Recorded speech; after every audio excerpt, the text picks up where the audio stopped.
यहाँ पर जाते जाते मुझे एक बात याद आ गई। एबटाबाद के इलाके में मैं एक इंतहाई नेक और वली बुज़ुर्ग थे, उनके पास बैठा हुआ था। तो मैंने उनसे कहा कि ऐ बाबा जान, मुझे चंद नसीहतें कर दीजिए जो मेरी ज़िंदगी के लिए इंतहाई मुफीद हों। तो उन्होंने मुझे कहा कि बेटा, ज़िंदगी में जो भी काम करना इखलास के साथ करना, मेहनत के साथ करना, लगन, तड़प और शौक़ के साथ करना। वाक़या सुनाने का मकसद ये है कि एक मज़दूर ने बादशाह तक का सफ़र कैसे तय किया, ये वाक़या मुझे उन्होंने बयान किया। वो कहते हैं, एक दफ़ा एक मज़दूर अपने मालिक के पास काम करता था। जब भी मज़दूर को देखता मालिक, तो मज़दूर सबसे पहले काम पे आता और सबसे आखिर से काम पे छुट्टी करके जाता। तो एक दिन उस काम का जो ठेकेदार था, जो मालिक था, बड़ा था, उसने पूछा कि ए मज़दूर, ये तेरी बात जो है मुझे समझ नहीं आ रही। तू सबसे पहले काम पे आता है और सबसे आखिर से काम पे छुट्टी करके जाता है। तो उस मज़दूर ने क्या कहा? उसने कहा, मेरा काम पे आने का सबसे पहले का मकसद ये है ताकि मैं आके जो छोटा मोटा काम रहता है, जिससे मिस्त्री की चाल बनती है, वो बना दूँ, ताकि हम अपना काम ईमानदारी के साथ करें, इंसाफ के साथ करें। हम जो मज़दूरी लेते हैं कहीं उसमें ऐसा ना हो कि हम मज़दूरी ज़्यादा ले लें और काम थोड़ा हो। तो इसलिए मैं पहले आकर जो शुरू वाला काम होता है उसे आके कर देता हूँ। तो उसने कहा, तुम्हारे लेट जाने का मकसद क्या है?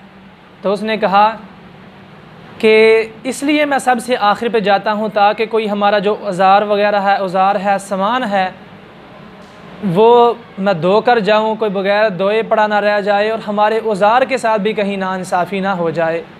तो जब उसके मालिक ने ये बात सुनी तो इंतहाई मुतासिर हुआ। तो उसने कहा, आज के बाद तू काम नहीं करेगा, बल्कि मेरे जितने भी काम चल रहे हैं, जितने भी मेरे मातहत लोग काम कर रहे हैं, आज के बाद मैं तुम्हें ये ज़िम्मेदारी सौंपता हूँ कि तुमने उनकी निगरानी करनी है। देखना है कि कौन काम अच्छा करता है और कौन काम में सुस्ती करता है, और जो तुम्हें अच्छा लगे सो काम पे रख ले, और जो तुम्हें काम में बुरा लगे, सुस्त और काहल लगे, उसे निकाल दे। आज के बाद मैं ये ज़िम्मेदारी तुमको सौंपता हूँ। तो खैर काफ़ी वक्त गुज़रता गया, उसने अपना काम अदल व इंसाफ के साथ जारी रखा। काफ़ी मुद्दत के बाद उस मालिक की, उस बादशाह की वफ़ात का वक़्त आ गया। जब वो बादशाह फ़ौत हो गया तो उसकी बीवी की इद्दत पूरी हो गई। अब उसके अहल व अयाल में, उसके घर वालों में कोई भी ऐसा बंदा नहीं था जो उस ज़िम्मेदारी को संभाल ले, जो उस काम को आगे चला सके। तो बिल आखिर उसकी जो मलका थी, बादशाह की अहलिया थी, बादशाह की जो घर वाली थी, उसने कहा कि ऐ फ़लाँ बंदे, तो हमारे पास काफ़ी मुद्दत से काम कर रहा है और तुझे हर काम का पता है कि ये काम कैसे चल रहा है। तो मेरा घर वाला भी फ़ौत हो गया है, अब काम मुझसे तो चल नहीं सकता, लिहाजा मैं चाहती हूँ कि तुम मुझसे शादी कर लो और हमारा ये काम आगे चलता रहे। तो खैर उसकी बीवी की, जो बादशाह की बीवी थी, उसके इसरार पर उस मज़दूर ने शादी कर ली। तो शादी करने के बाद वो मज़दूर उस काम का मालिक बन गया, उसकी मलकियत में सारा काम आ गया। देखिए, बुज़ुर्गों की बात सुनाने का मकसद ये था कि अगर इंसाफ के साथ, लगन के साथ, शौक़ के साथ, उल्फत के साथ, मोहब्बत के साथ, इखलास के साथ कोई भी काम किया जाए तो अल्लाह ऐसे बंदे की मेहनत को ज़ाया नहीं करते। ये भाइयों, एक आम बात मैंने सुनाई है।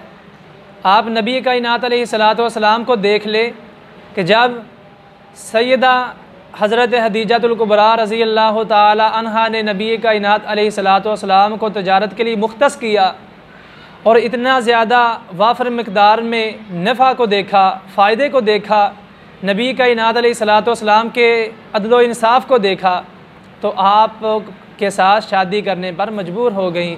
इसी बिना पर हज़रत हदीजातुल कुबरा ने बड़े बड़े मुअज़्ज़ज़ लोगों को, मीर लोगों को, बादशाह लोगों को छोड़कर नबी कायनात अलैहिस्सलातु वस्सलाम के साथ शादी की, जो भी मेहनत के साथ, लगन के साथ, शौक़ के साथ अपने किसी भी शोबे में काम करता है तो अल्लाह उसकी मेहनत को कभी भी ज़ाया नहीं करते। अल्लाह ऐसे बंदे की मेहनत को कभी भी रायगान नहीं जाने देते।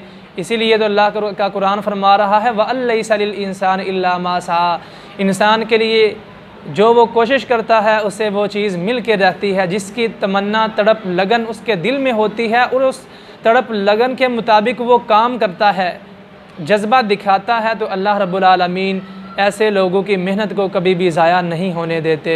तो मेरे भाइयों, बुज़ुर्गों ने जो मुझे बात बतलाई, एक ज़िंदगी का उन्होंने मुझे शेड्यूल बतला दिया। अगर कोई भी तुम काम मेहनत के साथ लगन के साथ करोगे तो तुम्हारी मेहनत वो तड़प ज़ाया नहीं जाएगी।